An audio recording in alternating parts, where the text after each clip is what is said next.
You're watching 11 Alive Morning News. 11 minutes of nonstop news starts now. Welcome back. We are getting you in the know this morning with your 11 minutes of nonstop news. We are helping you get ready for your day with everything you need to know, starting with the weather. It's chilly outside there, Chesley. Yeah, some good and bad news. The rain that we had over the weekend is now pushing out of the area. We'll have plenty of sunshine in, but yeah, a very chilly start, and it will be a very cool afternoon. We'll have the details for you coming up. In Roswell today, City Council could put a pause on any new massage parlors or spas. It is part of a push for more layers of safety. Christy Diaz joins us live with more. Christy, this conversation started with a police raid and some serious problems revealed. Back in September, Roswell detectives went undercover and discovered an extensive human trafficking network at several massage parlors and spas in the area. They arrested what they're calling 3 prominent figures during that raid to try and continue the crackdown. Now, in addition to that crackdown, Roswell leaders will meet today to vote on a 90-day pause on any new massage parlors or spas. They say this 3-month break will give them the chance to update and strengthen their ordinances. Roswell leaders already tried to strengthen these rules once back in May of 2022, but then they discovered 20 victims in this human trafficking network and several spas that were not complying with those strengthened rules, so they are ready to strengthen them again. The first step is approving that moratorium. They will meet today to vote on that. The meeting starts at 7. And then they say, assuming that passes, they'll start working on updating and strengthening those ordinances in January. Now, they made sure to say that any legally operating massage therapists or parlors will not be affected by any changes they make. Guys, back to you. Christy, thank you. It is 6:49. Atlanta is known as the cradle of the civil rights movement, and it is one of the reasons the United Nations Convention Against Corruption is in our city for a convention that starts today. 1,000 people here, including global leaders who make policy decisions. Their goal is to lead the international community in its work to prevent and fight against corruption.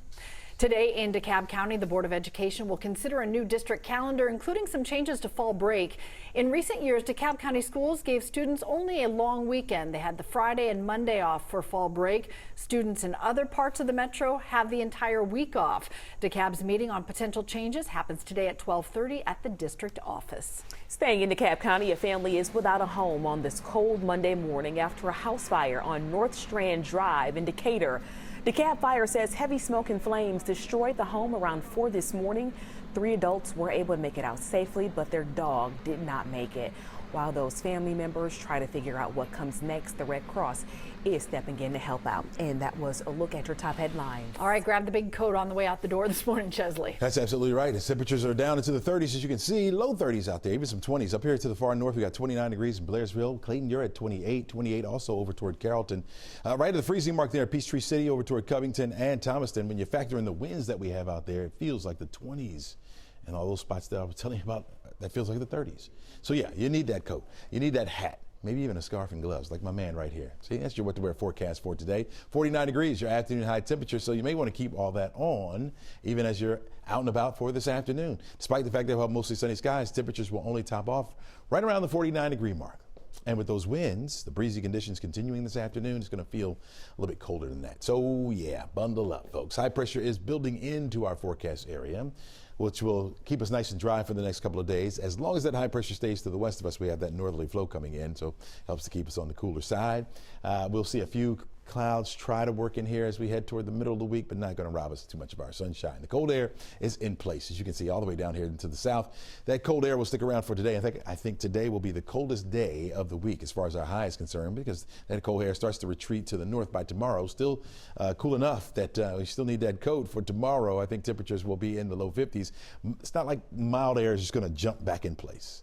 You know, we had the 60s just yesterday, and I don't think we'll even see the 60s this week at all. That mild air stays back off to the south and west of our area. We'll stay in the 50s for much of this week unfortunately. Here it is, our forecast track model. You can follow along with me with the high, with the temperature right here at the top of the screen. You'll notice the sunshine around in abundance for this afternoon, looking lovely, of course. We'll do it again for tomorrow after a very chilly start. Once again, those temperatures will fall off into the 30s for overnight lows. That's where we'll start off our Tuesday, but then by the afternoon, we'll get the sunshine in here, back to the low 50s for highs. A few high thin clouds will work their way into the area by the time we get to Wednesday, but not going to rob us too much of the sun, and I think Wednesday will be our warmest day of the week. In fact, it's my pick for the week. 57 degrees will be our afternoon high temperature. That's where we should be for this time of year, but it still will be a very chilly start for us. Slightly cooler as we head into Thursday and Friday. Friday back down to 52 after a 37 degree start. A few more clouds will work into the area by the time we get into the weekend, and our rain chance goes up slightly. 30% chance by Sunday with 55 for the high. We got a good bit of rain this weekend, but it was just not enough to ease the burden of our state's farmers. North Georgia is experiencing severe drought conditions, and soon we could feel that pain too, straight to the wallet.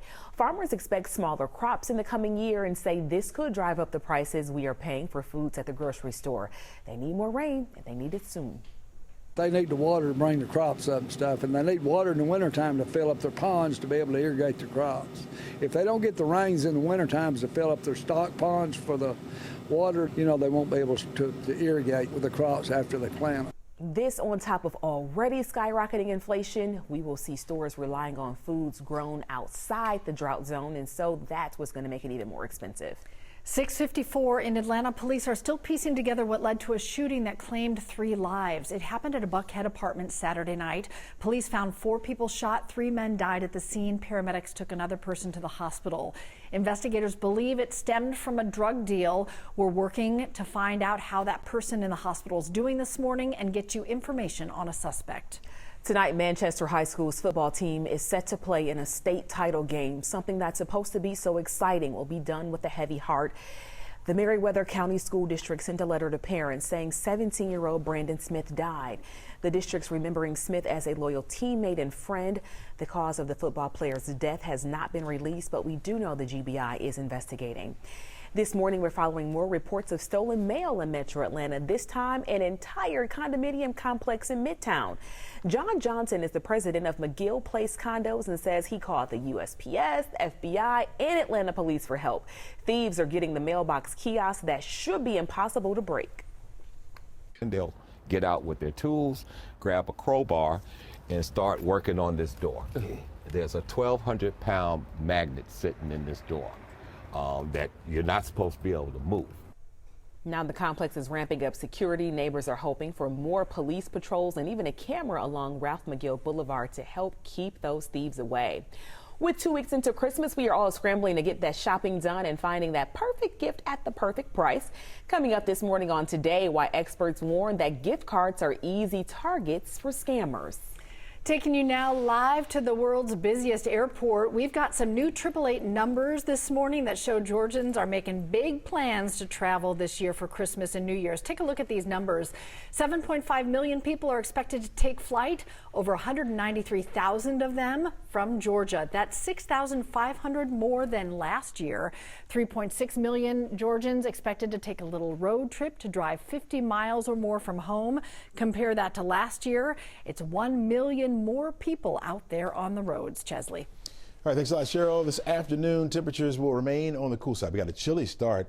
Only around 43 degrees for your temperature by noon. On our way to the upper 40s, right around 49 for your afternoon high. So near 50, I guess we could say that. Still breezy, and which we'll even feel even cooler out there.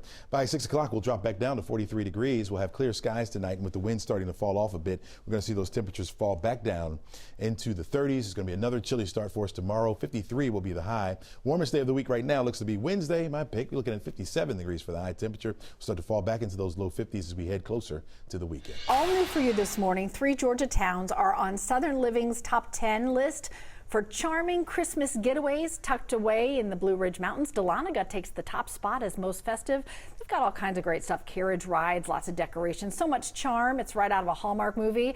Thomasville and one of Crash's favorite spots, Helen, also made the top 10. All right. I was going to say, where's Helen? So there you go. They didn't forget you, Crash. Good stuff. Yeah, looks like a Hallmark movie. Yeah.